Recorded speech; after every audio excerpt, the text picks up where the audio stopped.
day. So, hello folks. Well, it's the Balsamic moon phase, and what a lovely day it is today in England.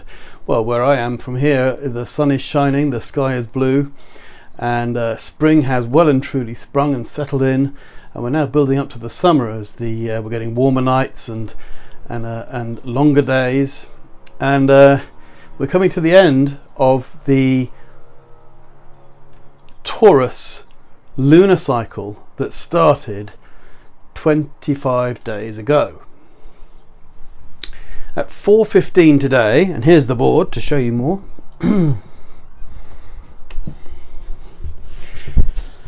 At 4:15 today, on Monday the 18th of May, it is the Sun-Moon relationship enters into the Balsamic phase, which is the final closing phase. The moon, Luna, has been losing her light, diminishing down now to the what we call the Balsamic phase. This is the fading out of the moon reflecting the sun's light, and it's lining up now to have a new moon, which, by the way, will be on Friday, May the 22nd at 17:45. But we'll talk about that at the end. So the Balsamic phase, what happens in the Balsamic phase? It's the closing phase. That is to say, it's kind of like the relaxing and letting go a little bit, the calming down of the emotions and feelings. It's not a time to reconnect with things. It's not a time to have very strong reactions or responses to things. It's a time to be more reflective, to relax and settle in, to let go, to sleep more. In fact, very good time for sleeping, relaxing and resting. The moon, of course, is a water planet, so it's to do with our emotions and our feelings. And as the moon is the carrier of all the other planets, as in they all filter through the moon as they come through to Earth, then we get this sense of as the moon loses its light, then we too enter into that slightly quieter, slightly more unconscious phase. So it's not a time to really try too much, to do too many things.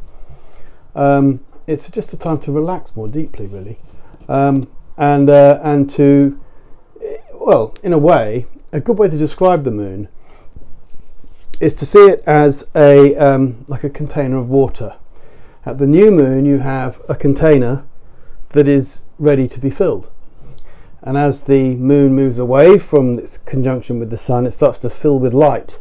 And that's to say, it starts to fill up with emotions. It's like filling up your container with water, which then becomes full at the full moon. Full container. And then the water starts to tip out again gradually as the moon begins to wane. And when it gets to Balsamic phase, you've got the last few drops. And you turn that upside down and the drops fall out, and then you have an empty container again. You bring that back up and the new moon cycle starts again. So if you see that as the relationship between your soul, S-O-L, the sun, you could add a U to that, S-O-U-L, the soul, the sun, and Luna, the speaker of the light, the narrative of light, Lunar, then you start to get this idea that you have a watery container that you're filling up and emptying every month. And that gives you some emotional understanding, I hope. So, 4:15 today. Don't take things too seriously. Relax a bit. Enjoy the Balsamic phase this week, even though the moon is in Aries right now, and you might be feeling, oh, got to do this, got to do that.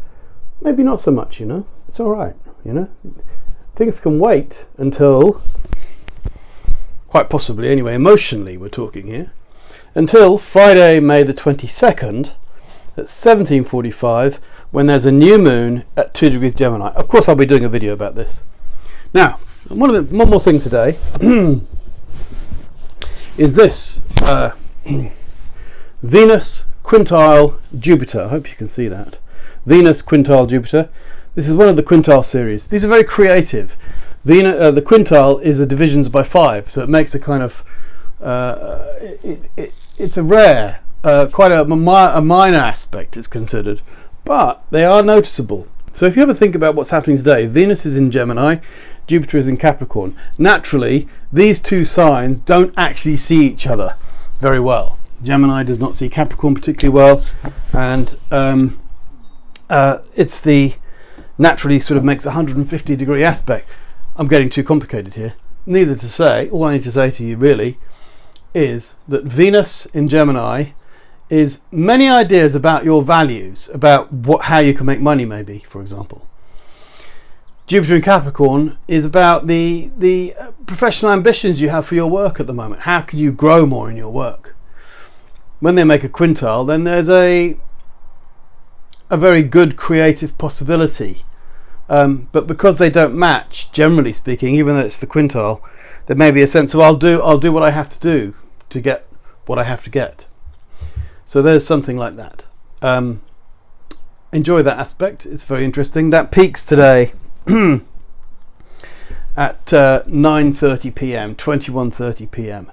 As I said, it's a minor aspect, but think about your values today. Think about how you're connecting to people at a social level, at a useful level, and think about the long-term bigger plan that you're trying to create, Jupiter and Capricorn, and see how they can creatively match up to each other.